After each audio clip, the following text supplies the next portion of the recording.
Hello friends, स्वागत करती हूँ आप सभी का सितंबर शिल्पी होम साइंस क्लासेस में। फ्रेंड्स, आपका यूपीटीजीटी यूपीपीजीटी का सिलेबस तो आपको पता ही है, साथ ही आपकी वैकेंसी भी आ गई है और पढ़ाई अब फटाफट करनी है और पेपर की तैयारी करनी है। बस यही आपका एक एम होना चाहिए कि मुझे एक सीट चाहिए। वैकेंसी बहुत अच्छी खासी है, फिर लाइफ में इतनी जल्दी और इतनी बड़ी वैकेंसी आना बहुत ही मुश्किल है। तो इसी वैकेंसी में अपना एक सीट पक्की कर लीजिए। आज की क्लास में जो हम लोग पढ़ने जा रहे हैं वो है निर्णय लेना। चाहे आप यूपीटीजीटी के स्टूडेंट हो या यूपीपीजीटी के स्टूडेंट हो, यहाँ से क्वेश्चन आता ही है निर्णय लेने की प्रक्रिया से। तो देख लेते हैं निर्णय लेना, डिसीजन मेकिंग। देखिए क्या होता है, बहुत बार हम लोग लाइफ में ऐसी दुविधा में पड़ जाते हैं कि हमें निर्णय लेना होता है और निर्णय हम ऐसे नहीं लेते हैं। जब कभी ऐसी दुविधा में पड़ जाते हैं तो हम उसका लाभ भी देखते हैं और दूसरा पक्ष हानि भी देखते हैं, और इन दोनों को एनालाइज करने के बाद हम क्या करेंगे, एक डिसीज़न लेते हैं। कोई भी समस्या है, अगर आप उससे निपटाना पाना चाहते हो तो सबसे पहले आप उसका बेनिफिट देखोगे और फिर आप देखोगे कि उससे क्या नुकसान है। इन दोनों का आप एनालाइज करोगे, उसके बाद ही आप क्या करोगे, एक निर्णय लोगे। आप मान लो कि आपको एक मकान लेना है। मैं अभी पूरा समझा नहीं रही हूँ निर्णय लेने की प्रक्रिया, एक एग्जाम्पल स्टार्ट कर रही हूँ जिससे आपको समझने में आसानी होगी। आपको एक मकान लेना है, जैसे मान लीजिए। अब वो मकान आपको लेना है तो आपको एक मकान आप देख के, किसी ने बताया, आप वहाँ देख के आपको बहुत पसंद आया, बहुत ही मन भर गया। फिर किसी दूसरे ने बताया, वहाँ पे भी आप मकान देख के, वहाँ पे भी आप मन भर गया। आप चाहते हो कि मुझे काश दोनों मकान मिल जाए। कभी होता ना कि काश दोनों ले लेते, दोनों ही अच्छे, कोई कमी नहीं लग रही, पर हमारा बजट तो थोड़ा है तो हमें उसी अकॉर्डिंग मकान लेंगे ना। तो फिर हमें क्या करना पड़ता है कि निर्णय लेना होता है कि इन दोनों मकान में से हमें कौन सा मकान लेना हमारे लिए सही है। फिर हम क्या करेंगे, दोनों मकान जहाँ पे उस एरिया के बारे में सोचेंगे, क्या सुविधाएं हैं, क्या ये मकान लेना सही है कि वो मकान लेना सही है। इसमें हम लोग एनालाइज करेंगे, दोनों की लाभ हानि के बारे में सोच के फिर हम एक आखिर में डिसीज़न लेते हैं कि हाँ भाई, ये मकान जो है ये हमारे लिए भविष्य के लिए उत्तम रहेगा।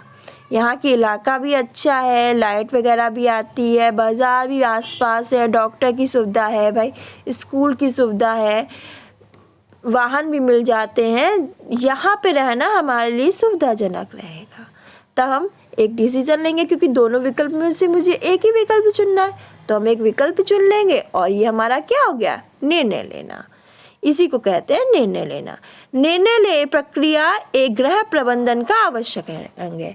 कोई भी आप डिसीजन ले रहे हो तो ये गृह प्रबंधन का एक आवश्यक अंग है। दैनिक जीवन में विभिन्न लक्ष्यों, उद्देश्यों की पूर्ति, कार्यों के संपादन हेतु मनुष्य को कई निर्णय लेने पड़ते हैं। दैनिक जीवन में जो विभिन्न लक्ष्य होते हैं, उद्देश्य की पूर्ति के लिए, कार्यों के संपादन के लिए मनुष्य को कई निर्णय लेने पड़ते हैं। गृह प्रबंधन की गुणवत्ता गृह प्रबंधक द्वारा लिए गए निर्णयों पर निर्भर करती है। जो गृह प्रबंधन की जो गुणवत्ता है वो गृह प्रबंधक के द्वारा लिए गए जो निर्णय है उस पर निर्भर करती है। समक्ष चुनाव की कभी कभी क्या होता है कि हमारे समक्ष निर्णय लेने के लिए चुनाव की स्थिति उत्पन्न हो जाती है। कौन सा विकल्प चुने, ये विकल्प चुने कि वो विकल्प चुने। तो इसमें क्या है, इसमें मानसिक प्रक्रिया हो रही है। हम अपने मस्तिष्क में, अपने मन में सोचते हैं, दुविधा में पड़ जाते हैं कि हमें कौन सा निर्णय लेना चाहिए। व्यक्ति किसी समस्या के समाधान हेतु विभिन्न उपलब्ध विकल्पों में से सर्वाधिक जो उत्तम विकल्प का चुनाव करता है। जब आप निर्णय लेते हो तो सभी लोग जो उत्तम विकल्प होता है उसी का क्या करोगे, चुनाव करोगे। कुछ समस्याओं के निर्णय छोटे होते हैं पर व्यक्ति क्या करता है, थोड़ा लघु समय के अंतराल के बाद क्या करता है, उसका निर्णय लेता है, क्योंकि वो सोचता है मैं समझ लूँ अच्छी तरह तब मैं निर्णय लूँ। कभी क्या होता है, कुछ निर्णय बड़े होते हैं। निर्णय लेने से पूर्व जो समस्या के निदान हेतु जो विभिन्न विकल्प के संदर्भ में क्या की जाती है, जो ऑप्शन है उनके संदर्भ में जानकारी इकट्ठा की जाती है। उसके बाद क्या देखा जाता है कि इससे हमें क्या लाभ होगा, इससे क्या हानि होगी, कौन सा चुनाव हमारे लिए उत्तम है, और इन सब को जांच पड़ताल करने के बाद हम क्या लेते हैं, एक निर्णय लेते हैं जिससे परिवार को कोई समस्या उत्पन्न ना हो, कोई दुविधा उत्पन्न ना हो, कोई समस्या उत्पन्न ना हो, और किसी भी कार्य को करने में कोई भी परेशानी ना आए। तो इसलिए हम जो बड़े निर्णय होते हैं तो बहुत ही एनालाइज करने के बाद ही हम उस पर क्या करते हैं, निर्णय लेते हैं, क्योंकि जल्दीबाजी में लिया गया निर्णय कभी कभी हमारे लिए घातक हो जाता है।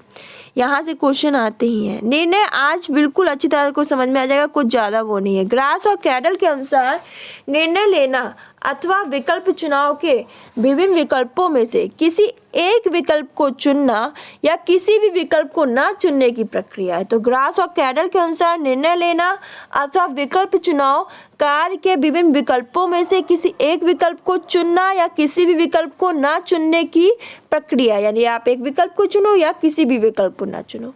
निकेल और डार्सी के अनुसार समस्या को परिभाषित करना, खोजना, तुलना करना, एक कार्य विधि का चुनाव करना निर्णय प्रक्रिया के तथ्यों से क्या है, संबंधित है। रॉबर्ट टेनिबर्न के अनुसार मानव व्यवहार अचेतन अथवा चेतन प्रक्रियाओं का परिणाम है। जो मानव व्यवहार है वो अचेतन और चेतन प्रक्रियाओं का परिणाम है। जब प्रक्रियाएं चेतन होती हैं तब निर्णय लेने की प्रक्रिया संपन्न होती है। वेबस्टर शब्दकोश के अनुसार एक निर्णय विचार करने के उपरांत किया गया निश्चय अथवा प्राप्त परिणाम है। तो वेबस्टर के शब्दकोश के अनुसार इम्पॉर्टेंट है, सारी डिफिनेशन अच्छी तरह पढ़ लीजिएगा, यहाँ से क्वेश्चन आते ही हैं। तो ये सारी डिफिनेशन इम्पॉर्टेंट है। वेबस्टर शब्दकोश के अनुसार एक निर्णय विचार करने के उपरांत किया गया निश्चय अथवा प्राप्त परिणाम है, इस बात को भी ध्यान रखिएगा। साथ ही एक परिभाषा और है, इसको भी लिख लीजिए। ग्रास और कैडल ने एक परिभाषा दी है, मैं बता रही हूँ, ग्रास लिख लीजिए। ग्रास और कैडल के अनुसार एक परिभाषा है, इम्पोर्टेंट है, पूछी भी जाती है। तो इन्होंने क्या कहा है, प्रबंधन प्रक्रिया के विभिन्न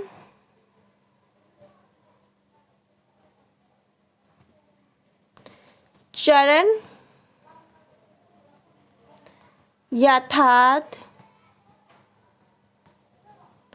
में निर्णयों की एक श्रृंखला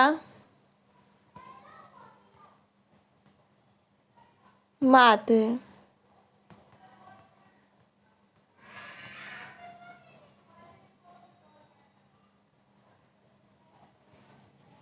जिसमें प्रत्येक निर्णय अंततः के लिए गए निर्णय पर आधारित होता है और लिए गए निर्णय के पूर्व परिणामों को प्राप्त करने में, जो भी निर्णय लिया गया उसके पूर्व परिणामों को प्राप्त करने में क्या लग जाता है, टाइम लग जाता है, समय लग जाता है। तो ये किसने कहा है, ग्रास और कैडल ने। तो ये परिभाषा लिख लीजिएगा, इम्पॉर्टेंट, मोस्ट इम्पॉर्टेंट है। तो इसी के साथ मैंने आपको समझा दिया कि निर्णय लेना क्या होता है। इसके आगे का जो पार्ट है वो भी पढ़ा दूंगी, यहाँ से क्वेश्चन आते ही हैं। तो डिसीजन में लेना क्या है, आज मुझे लग रहा है समझ में आ गया होगा, क्योंकि जो नॉर्मल डेली लाइफ में है वही चीज़ इसमें है, तो कुछ भी एक्स्ट्रा इसमें नहीं है। तो फ्रेंड्स आज के लिए बस इतना ही, मिलते हैं कल शाम 4 बजे वाली क्लास में लाइव। तो आप पढ़िएगा, चैनल को सब्सक्राइब कर लीजिए जिससे आपको मेरी लाइव क्लास की नोटिफिकेशन मिल जाएगी, आप मेरी लाइव क्लास अटेंड कर सकते हो। आज के लिए बस इतना ही, मिलते हैं नेक्स्ट वीडियो में, धन्यवाद।